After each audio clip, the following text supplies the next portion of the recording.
اپنے ایمان کی آب یاری کرے، اپنے ایمان کی آب یاری کرے، دل پہ اللہ کا خوف طاری کرے۔ السلام علیکم ورحمۃ اللہ وبرکاتہ۔ یا رب لک الحمد کما ينبغي لجلال وجهك وعظیم سلطانك، واشهد ان لا اله الا الله واشهد ان محمدا عبده ورسوله صلى الله عليه وسلم، اما بعد فاعوذ بالله السميع العليم من الشيطان الرجيم من همزه ونفخه ونفثه، بسم الله الرحمن الرحيم۔ کل کے سبق کے اندر اللہ رب العالمین نے مسلمانوں کو اس لحاظ سے نصیحت فرمائی تھی کہ تمہیں احد کے میدان کے اندر جو نقصان پہنچا ہے، تکلیف پہنچی ہے، اس وجہ سے تمہیں کافر و منافق کہہ رہے ہیں کہ اپنے آبائی دین کی طرف لوٹ آؤ، تم نے ان لوگوں کی پیروی نہیں کرنی، اگر تم اپنی ایڈیوں کے بل پھر گئے تو تم اپنا ہی نقصان کرو گے، بلکہ تم اپنا دوست اپنے رب کو بنا لو، وہ سب سے بہترین مدد کرنے والا ہے۔ اور ان قریب اللہ رب العالمین مسلمانوں کا روح مشرکین کے دلوں کے اندر ڈال دے گا ان کے شرک کرنے کی وجہ سے، اور اللہ نے اپنا وعدہ سچ کا دکھایا تھا، لیکن تم نے محمد صلی اللہ علیہ وسلم کے حکم کی نافرمانی کی، جس کی وجہ سے فتح شکست کے اندر بدل گئی۔ جس چیز کو تم پسند کرتے تھے وہ تمہیں چیز مل رہی تھی، یعنی فتح کو تم پسند کرتے تھے، اور جب تم چڑھ رہے تھے، بار رہے تھے پہاڑ کے اوپر، اور تم پیچھے مڑ کے نہیں دیکھ رہے تھے، اور رسول صلی اللہ علیہ وسلم تمہیں پیچھے سے آوازیں دے رہے تھے، میری طرف آؤ، میری طرف آؤ، اور وہ غم کے مارے اور تکلیف کے سبب سب کچھ کر رہے تھے، اس کے باوجود اللہ کہتا ہے وَلَقَدْ عَفَا عَنْكُمْ، میں نے تم کو معاف کر دیا، وَاللَّهُ ذُو فَضْلٍ عَلَى الْمُؤْمِنِينَ، اور اللہ بڑا ہی فضل کرنے والا ہے اپنے مومن بندوں کے اوپر۔ آج کا جو سبق ہے وہ صفحہ نمبر 27 ہے اور آیت نمبر 154 ہے۔ یہ بات یاد رکھیے، میدان جنگ کے اندر اللہ رب العالمین کی مختلف کفیلتوں کے اندر نصرت اور مدد اترتی ہے۔ ایک تو یہ ہے کہ جب انسان تلوار چلاتا ہے تو تلوار کے ذریعے کافروں کی گردنیں اترتی ہیں، بہادر سے بہادر کافر بھی آ جائے، اللہ کی مدد اور نصرت ہو تو پھر کوئی بھی سامنے نہیں مد مقابل کھڑا ہو سکتا۔ اسی طرح فرشتوں کا اترنا یہ بھی اللہ کی بہت بڑی مدد ہے۔ اسی طرح غزوہ احد کے اندر اللہ رب العالمین نے یہ فرمایا کہ میں نے تمہاری مدد کی، اس لحاظ سے جب انسان کے اوپر سکینت طاری ہوتی ہے غزوے کے اندر، اس وقت بھی اللہ کی مدد اتر رہی ہوتی ہے۔ اتنی سکینت اتری تھی، صحابہ فرماتے ہیں ہمیں اتنی اونگ آنے لگ پڑی کہ ابو طلحہ رضی اللہ تعالیٰ کہتے ہیں میں تلوار پکڑتا تھا، نیند کی وجہ سے تلوار میرے ہاتھ سے گر جاتی تھی، میں پھر دوبارہ پکڑتا پھر تلوار گر جاتی تھی۔ یہ اللہ رب العالمین کی طرف سے سکینت تھی۔ جو غم پہنچا تھا اللہ رب العالمین اس غم کو ہلکا کرنا چاہتے تھے۔ رہے منافق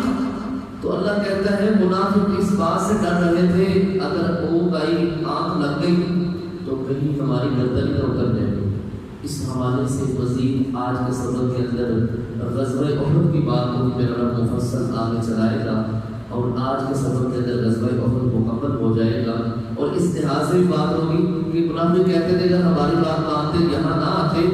تو اتنے لوگ شہید نہیں ہونے تھے، مارے نہیں جانے تھے۔ اس لحاظ سے اللہ بتائیں گے کہ زندگی اور موت کا معاملہ کس کے ہاتھ کے اندر ہے۔ مزید بات سبق کے اندر آئیے تو ثم پھر انزل، ہم نے نازل کیا علیکم تمہارے اوپر، من بعد الغم، غم کے بعد، امنتن امن، ہم نے تمہیں امن دیا، نعاسن اونگ، یغشا وہ ڈانپ رہی تھی، طائفتن ایک گروہ کو، منکم تم میں سے، ایک گروہ کے اوپر اللہ کی طرف سے سکینت آ رہی تھی، اونگ آ رہی تھی، اور یہ چیز آج کے دور کے اندر بھی جو مجاہدین برسر بیکار ہوتے ہیں ان کے واقعات پڑھے جاتے ہیں، سنے جاتے ہیں، تو وہ بھی کہتے ہیں کہ سامنے گولیاں چل رہی ہوتی ہیں، اللہ کی طرف سے سکینت طاری ہو جاتی ہے، ہمیں نہیں پتا ہم کہاں پڑے ہیں، کہاں ہے گولی، ہمیں لگے گی کہ نہیں لگے گی، اللہ کی طرف سے سکینت طاری ہو جاتی ہے، اور اللہ کی کرنی ایسی ہوتی ہے جب بیدار ہوتے ہیں تو سامنے کافر کوئی بھی نہیں ہوتا، کیونکہ میرے رب کی طرف سے ایک سکینت ہوتی ہے۔ اللہ فرماتے ہیں میں نے تمہارے اوپر سکینت طاری کر دی، نعاس یغشا، جو تمہیں غم پہنچاتا،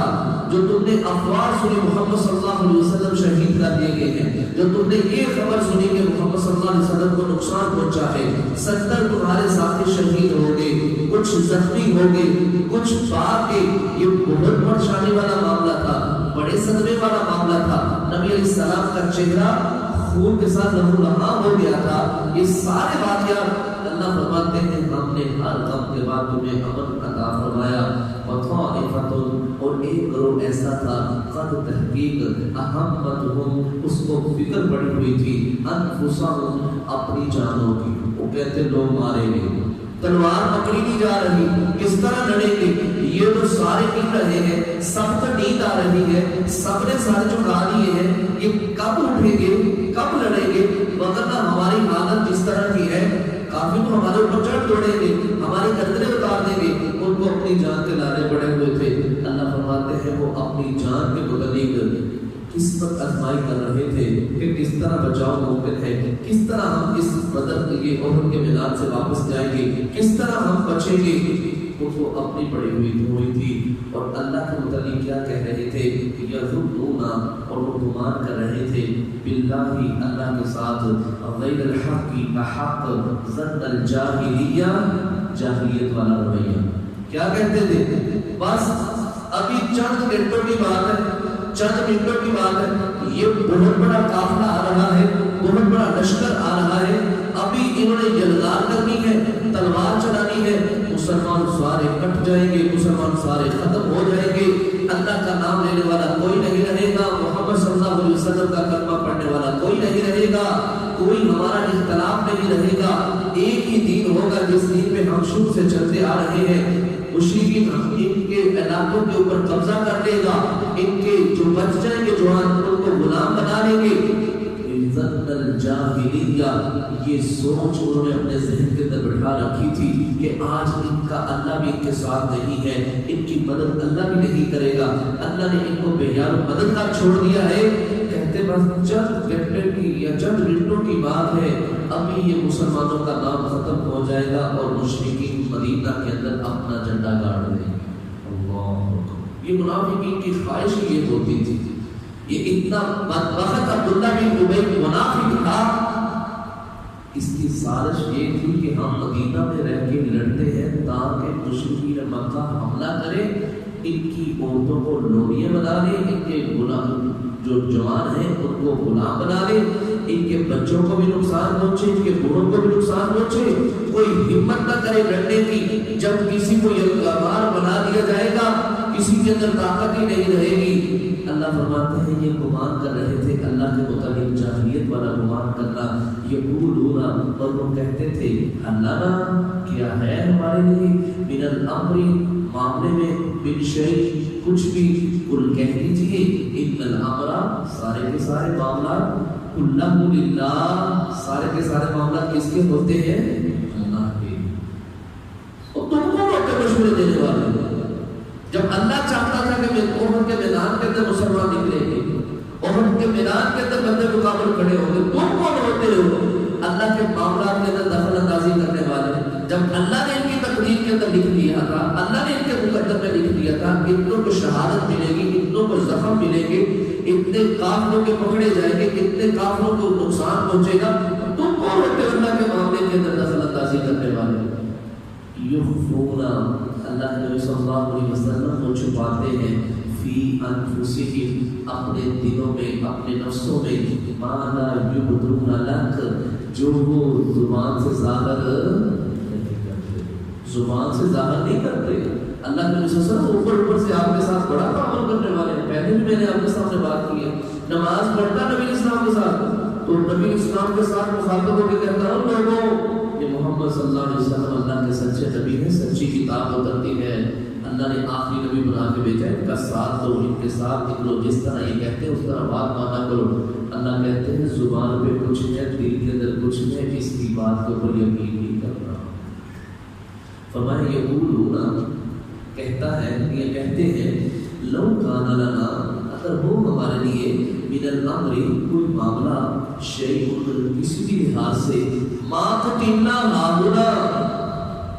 تو آج 70 لاشیں نہ پڑے ہوتے ہوتے میدان کے اندر, آج یہاں لوگ قتل نہ ہوتے. میں نے تو کہا تھا, عبداللہ بن ابی منافق کہتا ہے اپنی پارٹی والوں کو, کہتا ہے میں نے کہا نہیں تھا, میں نے مشورہ دیا تھا محمد صلی اللہ علیہ وسلم جناب اگر لڑائی ہوتی ہے تو مدینہ کے اندر رہ کر دفاع کرتے ہیں, باہر نہیں جاتے. میں نے مشورہ دیا تھا, میری بات کون مانتا ہے, ہماری بات کو کون سنتا ہے, کام الٹا ہو جائے نا کسی کے مشورے کے خلاف تو پھر وہ لوگوں کو کہتا پھرتا ہے میں نے تو کہا تھا ایسے نہ کرے, ایسے ہو جائے گا, لوگ مزہ لے لو. عبداللہ بن ابی منافق بھی یہی کہہ رہا تھا, میں نے کہا نہیں تھا کہ مدینہ کے اندر رہتے ہیں, باہر نہیں نکلتے, یہاں سے رہ کے دفاع کرتے ہیں, یہاں سے ہی کا مقابلہ کریں گے. کہتا ہے ہماری کون سنتا ہے, میں نے تو کہا تھا, شور کیا تھا, ہماری کون سنتا ہے. کہتا ہے اگر میری مانتے مدینہ سے نہ نکلتے ماں قتلنا ہاہنا یہاں ایک بھی قتل نہیں ہونا تھا, ایک بھی شہید نہیں ہونا تھا. اللہ اس کی بات کا جواب دیتے ہیں کل نبی صلی اللہ علیہ وسلم اس بدبخت کو کہہ دیجیے لو کنتم اگر ہوتے تو فی بیوتکم اپنے گھروں لبرز الذین البتہ ضرور نکلتے, الذین وہ لوگ کتبہ لکھ دیا گیا ہے علیہم القتال قتل ان کا لڑنا, ان کا قتل ہونا, الی مضاجعہم تو وہ ضرور نکلتے, اپنے قتل گاہوں کی طرف ضرور نکلتے.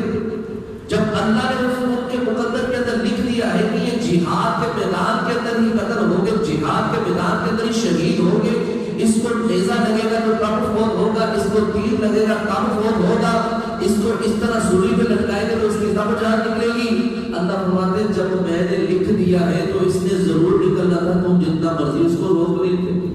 ہم اپنے معاشرے کے اندر دیکھتے ہیں لوگ منع کرتے بھائی جان آپ نہ کریں, آج سفر پہ نہ نکلیں, یہ کام آپ نہ کریں. وہ بندہ کر بیٹھتا کہتے ہیں لکھی اسی طرح کی, منع کیا تھا اس کو نہ نکلنے جاؤ, منع کیا تھا آج نہ جاؤ, کل چلے جانا. وہ موت اس کا انتظار کر رہی ہوتی ہے. حضرت سلمان فارسی سلمان علیہ السلام کے متعلق آتا ہے کہ ان کے پاس ملک الموت فرشتہ آیا, لوگ بیٹھے ہوئے تھے, ایک بندہ ان کے قریب بیٹھا ہوا تھا تو کہنے لگا مجھے نا یہ جو آپ کے پاس بندہ بیٹھا ہے مجھے اس سے پیار بڑھنے لگ رہا ہے,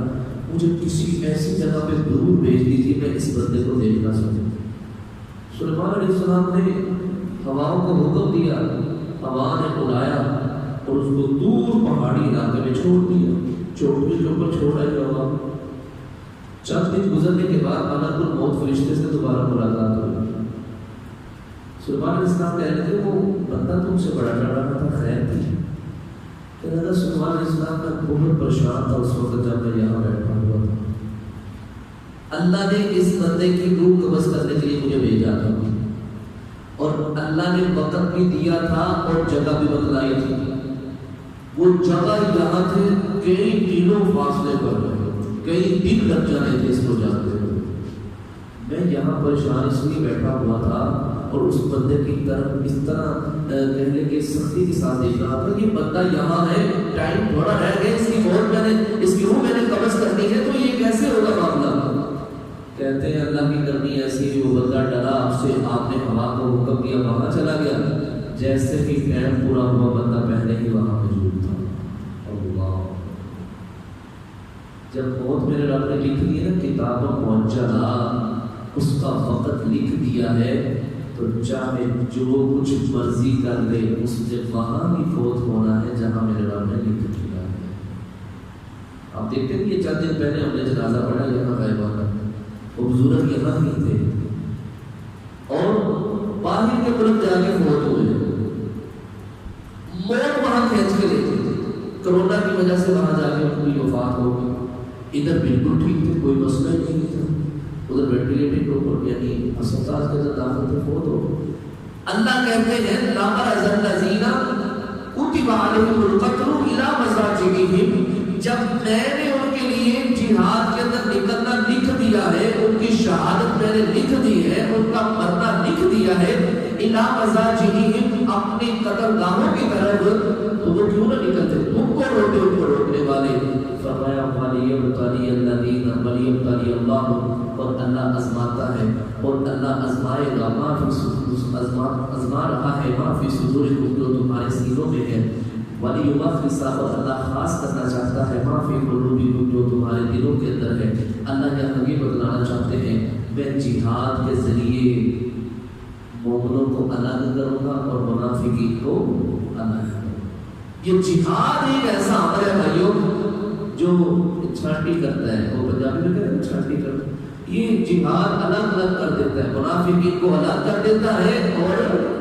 توحید پرست پکے مومنوں کو الگ کر دیتا ہے۔ اور اللہ کی توفیق سے الحمدللہ ہم نے بھی ایسے کچھ مناظر دیکھے ہیں کہ جہاد کی برکت سے یہ سارا کچھ اللہ کی بات بالکل 100% سچی ہے۔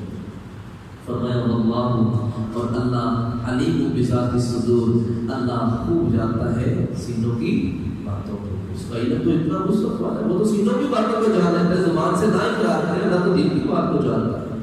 ان الذین، بے شک وہ لوگ، تولوا، جو پھر گئے، منکم تم میں سے، یوم التقى الجمعان، جب دو جماعتیں آپس میں ملی، جب مسلمان باہر نکلے، مسلمانوں کے اوپر پیچھے سے حملہ ہوا، ان کو پتہ ہی نہ چلا، سمجھ نہ لگی کرنا کیا ہے۔ بات رکھے تھے کوئی پہاڑوں کے اوپر چڑھ رہا تھا، کوئی مدینہ کی طرف رخ کیے ہوئے تھا۔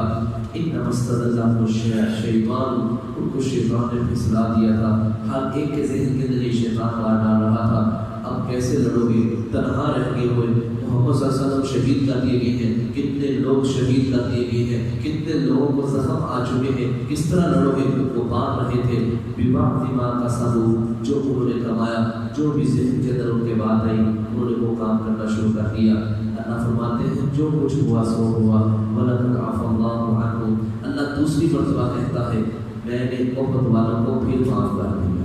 اللہ میرے نبی کے ساتھ سے جو کبھی کوتاہی ہوئی ہے نا، میں اللہ رب العالمین کہتا ہوں میں نے پھر معاف کر دیا۔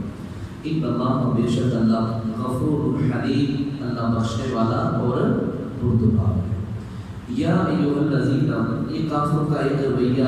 ایک عادت، ایک قول ان کا نقل کر رہا ہے میرا رب۔ فرمایا یا ایھا الذین، اے لوگو، آمنو، جو ایمان لائے ہو، لا تکونوا، نہ تم ہو جاؤ یا نہ تم کہو کالذین، ان لوگوں کی طرح، کفروا، جنہوں نے کفر کیا، وقالوا، اور وہ کہتے ہیں لإخوانہم، اپنے بھائیوں سے، اذا ضربوا، جب وہ سفر کرتے ہیں، فی الارض، زمین میں، او کانوا، یا وہ ہوتے ہیں، غزاً، جہاد کے میدان میں، لڑائی کے لیے نکلتے ہیں، لو کانوا، اگر وہ ہوتے، عندنا، ہمارے پاس، ما ماتوا، نہ وہ مرتے، وما قتلوا، نہ ہی وہ شہید ہوتے۔ کہتے جناب تمہیں منع نہیں کیا تھا نہ سفر میں نکلنا، تم سفر میں نکلے تم فوت ہو گئے، تمہیں کہا نہیں تھا جہاد کے اندر نہ جانا، نہ لڑنا کافروں کے خلاف، تم نکلے تو تم فوت ہو گئے، شہید ہو گئے، مارے گئے، قتل کر دیے گئے۔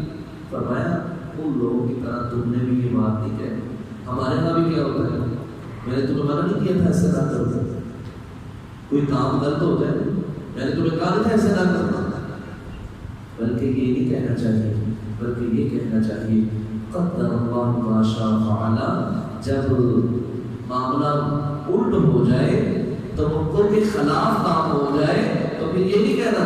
کہ کاش میں ایسے نہ کرتا یا میں اس کو منع کر دیتا، کہتے ہیں قدر اللہ ما شاء فعل،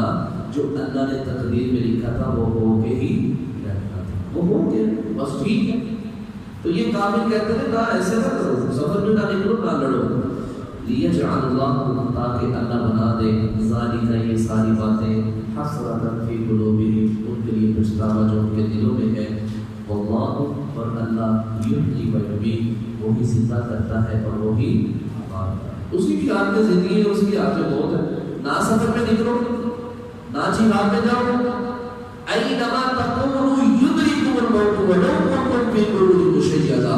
اللہ فرماتے ہیں تم مضبوط قلعوں کے اندر بھی چھپ جاؤ, موت تمہارا وہاں بھی پیچھا کرے, موت وہاں بھی تمہیں آگے رہے. موت سے مفرد نہیں ہے, موت سے تم بات نہیں سکتے. واللہ اللہ بما تعملون جو تم عمل کرتے ہو بصیر دیکھنے والا ہے. وَلَئِن قُتِلْتُمْ اگر تم قتل کر دیے جاؤ فی سبیل اللہ اللہ کے راستے میں شہید کر دیے جاؤ, اور مُتُّمْ یا تم قتل کر دیے جاؤ, لَمَغْفِرَةٌ البتہ بخشش ہے من اللہ اللہ کی طرف سے, ورحمت اور رحمت ہے. اللہ اکبر, رحمت ہے, بخشش ہے. حضرت انس بن مالک بیان کرتے ہیں میری پھوپھی ام حارثہ رضی اللہ تعالی عنہ نبی مکرم صلی اللہ علیہ وسلم کے پاس ہے. کہنے لگی اللہ کے رسول صلی اللہ علیہ وسلم بدر کے میدان میں میرا بیٹا جاسوسی کرنے گیا تھا تو شہید ہو گیا ہے, مجھے بتلائیے میرا بیٹا کہاں گیا ہے. اگر تو گیا جنت میں تو پھر ٹھیک ہے, میں صبر کرتی ہوں اور خوشی کا اظہار کرتی ہوں, اور اگر کوئی معاملہ ہے برخلاف ہو کوئی اور کام ہو تو میں ایسا نوحہ کروں گی کہ سب کو پتہ چل جائے گا, میں ایسا روک دوں گی اور اللہ سے دعا بھی کروں گی کہ اللہ میرے بیٹے کا حال بہتر کر دے. تو نبی صلی اللہ علیہ وسلم نے فرمایا اللہ کی بندی, اللہ کے پاس 100 جنتیں ہیں, بے شمار جنتیں ہیں, اور اللہ رب العالمین نے تیرے بیٹے کو سب سے اعلیٰ جنت جنت الفردوس کا حقدار بنا دیا. تو فرمایا جو شہید ہو جائے لمغفرۃ من اللہ, اس کے لیے بخشش ہے اللہ کی طرف سے, ورحمت اور رحمت ہے, خیر اس چیز سے بہتر ہے, مما یجمعون جو دنیا کے اندر تم مال جمع کرتے ہو, جو تم کاروبار کے اندر لگے ہوئے ہو, مصروفیت اختیار کیے ہوئے ہو, کتنا بہتر ہے. نبی اسلام نے فرمایا مجاہد جب اپنے گھر سے نکلتا ہے, بلکہ ایک واقعہ بھی آتا ہے اس طرح کا دوسرا. ایک عورت نبی اسلام کے پاس آ کہنے لگی اللہ کے رسول جب سے میرا خاوند گیا تو